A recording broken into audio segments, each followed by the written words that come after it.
morning. Welcome back to Zilka's Favorite. I'm back here after I think 4 years. Before that, I was teaching you English language in COVID period.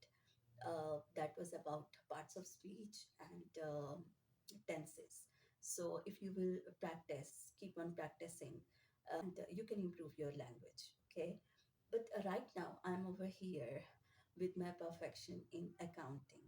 So I will teach you about the fundamentals of accounting.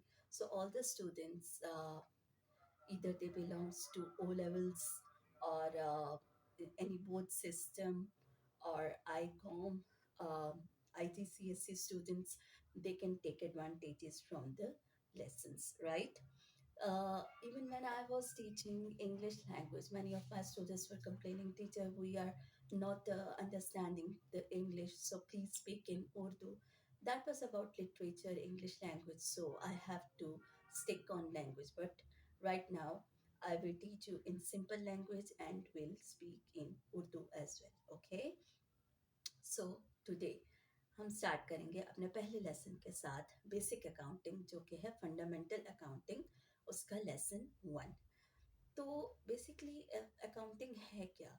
Accounting actually एक ऐसी language है, it's a language, business language, जिससे हम day to day अपनी entries करते हैं। मतलब हम जो कुछ भी करते हैं उसको हम अपनी कह लें रजिस्टर में, नोटबुक में, अब नोटपैड्स हैं, सिस्टम में, कंप्यूटर में, लैपटॉप में एंटर कर लेते हैं और फ्यूचर बेनिफिट्स के लिए। तो अब ये क्या मीन्स जो भी पूरे दिन में मैं करूँगी, क्या मुझे उसे एंटर करना पड़ेगा? मुझे उसका रिकॉर्ड रखना पड़ेगा? फॉर एग्ज़ाम्पल मैंने आटा गूँधा, तो क्या मैं उसे लिखने बैठ जाऊँगी कि मैंने इतने बजे इतना किलो आटा गूँधा? मैंने खाना पकाया तो मैं लिखने बैठ जाऊँगी मैंने मीन्स मैं कॉलेज गई, मैं ड्यूटी पे गई, मैं लेसन्स दे रही हूँ, तो मैं क्या हर चीज़ लिखने बैठ जाऊँगी कि इतने बजे मैंने इतने स्टूडेंट्स को लेसन दिया और मैं इतने बजे मैंने खाना खाया, इतने बजे मैं सोई, इतने बजे जागी। तो ये तो सारा दिन मतलब एंट्रीज़ ही चलती रहेंगी। मिस ये तो बहुत मुश्किल है, ये कैसे हो सकता है? But no, no, no, no, accounting is not that. Entries करनी है बिजनेस ट्रांजैक्शन से रिलेटेड, एंट्रीज करनी है वो जो बिजनेस से रिलेटेड हो। सो हम बात कर रहे हैं कि accounting is a business language. तो इसके लिए हमें देखना होगा कि बेसिकली बिजनेस है क्या, ताकि हमें पता चले कि कौन सी एंट्रीज हैं जिनका हमें रिकॉर्ड रखना होगा। सो let's see first of all what is business. Business is an entity. What is basically entity? Entity further जो कंपनी है वो जो बिजनेस रन कर रही है वो या तो ट्रेडिंग से रिलेटेड होगा, सर्विसेज से और मैन्युफैक्चरिंग से। So trading is like something we are importing exporting, we are selling and buying. Okay, तो जो चीज़ हम खरीद रहे होते हैं, बेच रहे होते हैं प्रॉफिट के लिए, या बाहर किसी दूसरी कंट्री से हम इंपोर्ट कर रहे होते हैं या बाहर भेज रहे होते हैं, ये सब हमारा ट्रेडिंग में आ जाता है। So what are services? Services जैसे मैं टीचिंग कर रही हूँ, मैं आपको सर्विसेज दे रही हूँ, अपने स्टूडेंट को सर्विसेज दे रही हूँ। जहाँ मैं जॉब करती हूँ वहाँ मैं ये सर्विस दे रही हूँ, मैं कुछ बना तो नहीं रही हूँ। हाँ, इंसान अच्छा इंसान बनाने की कोशिश कर रही हूँ। सर्विसेज मीन्स मैं कुछ ना कुछ सिखाने की कोशिश कर रही हूँ, मीन्स जो मेरा स्किल है मैं उसे कन्वर्ट कर रही हूँ अपने स्टूडेंट्स में। So services are those like a teacher is giving services, doctors are giving services, engineering are giving services. So services ये होती हैं, तो ये भी हमारा एंटिटी में आता है, ये भी कंपनीज हैं, ये भी बिजनेस कर रहे हैं। Manufacturing to produce something, productivity, तो जो चीज़ें बेची और खरीदी जाती हैं ऑफ कोर्स उससे पहले वो मैन्युफैक्चर भी की जाती हैं। सो वो कंपनीज जो या तो ट्रेडिंग से रिलेटेड है, वो बिजनेस जो ट्रेडिंग से रिलेटेड है और सर्विसेज से और मैन्युफैक्चरिंग से, वो है एंटिटी। और ऐसा कोई भी बिजनेस, ऐसी कोई भी एंटिटी जो अपने रिसोर्सेज को यूज करके, अब व्हाट इज रिसोर्सेज? रिसोर्सेज पे आ जाए, कौन से रिसोर्सेज को यूज करके, किन रिसोर्सेज की बात हो रही है? When we are talking about business, then resources can be land, labour and capital. Focus on the words. I will explain one by one. Land. Land means what? अब for example मैं अपनी classes लेने के लिए ये room use कर रही हूँ, और यू कैन से ये बिल्डिंग यूज़ कर रही हूँ।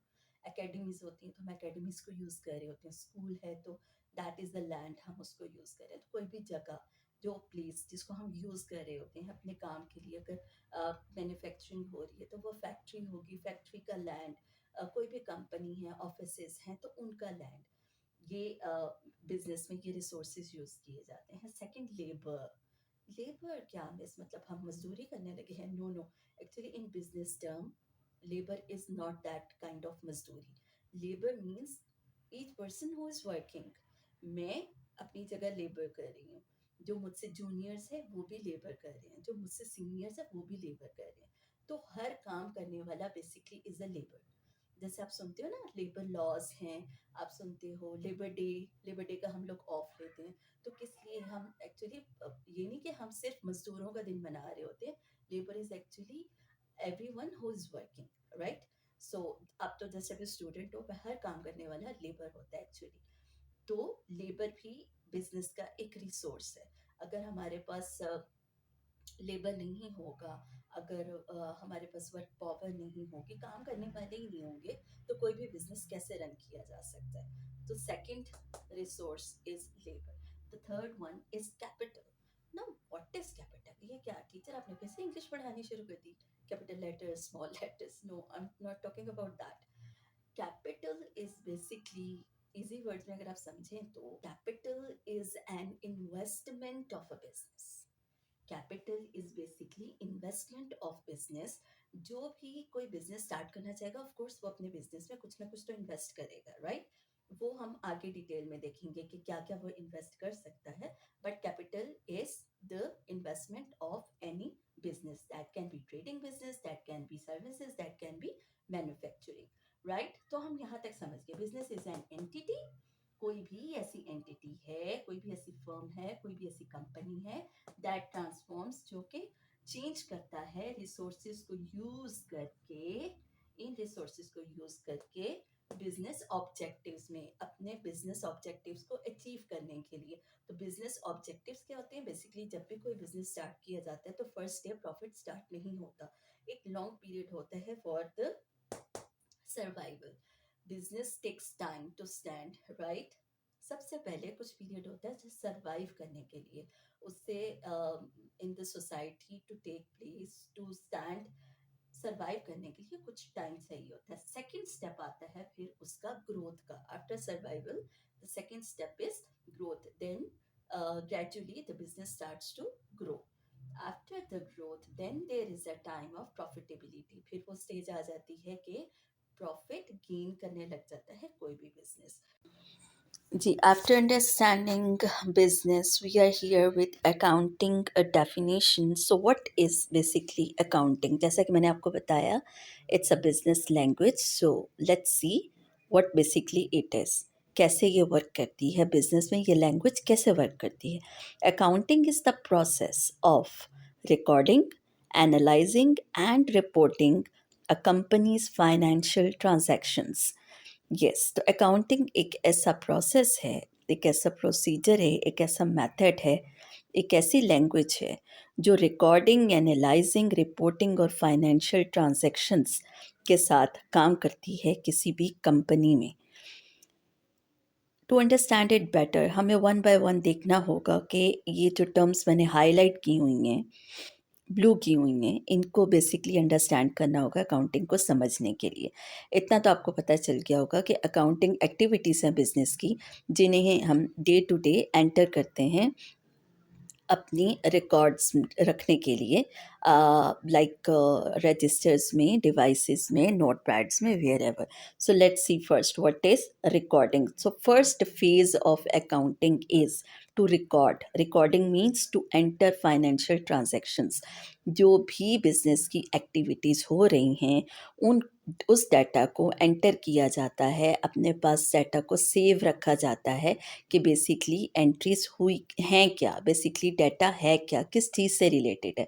फॉर एग्ज़ाम्पल, ओनर ने कुछ बाय किया, ओनर ने कुछ सेल किया, ओनर ने कोई एक्सपेंसेस पे किए, जैसे उसने रेंट पे कर दिया, सैलरीज पे कर दी, उसने किसी चीज़ की मेंटेनेंस करवा ली जो बिज़नेस से रिलेटेड था, कोई पेमेंट्स कर दी या कोई पेमेंट्स रिसीव हो गई या कोई उसका लॉस हो गया, उसका प्रॉफिट हो गया।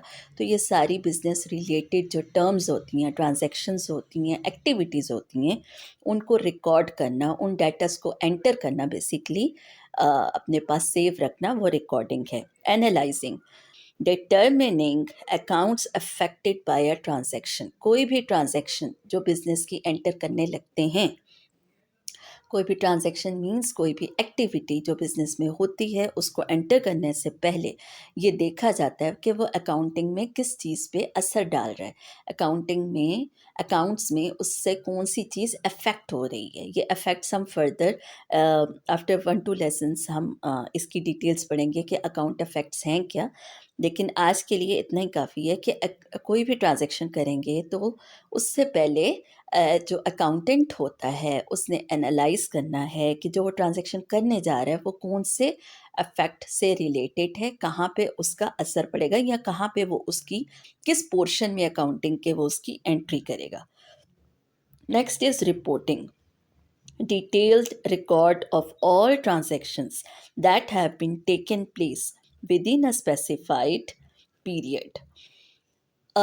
इसको कुछ इस तरह समझें कि फॉर एग्जांपल 1 मंथ का पीरियड है, 1 month, for example month of you can say दिसंबर, दिसंबर जो कि गुजरा है 2024, दिसंबर 1 से लेकर 31 दिसंबर तक डेली बेसिस पे जो जो बिजनेस एक्टिविटीज़ हुई, जो जो बिजनेस बिजनेस एंट्रीज हुई, ट्रांजैक्शंस हुई, उनको डेली बेसिस पे अकाउंट्स में एंटर कर लिया गया। पहले उनको एनालाइज किया गया कि उससे कौन सा डिपार्टमेंट या कौन सा पोर्शन जो है वो अफेक्ट हो रहा है, और उसके बाद उनको रिकॉर्ड कर लिया गया।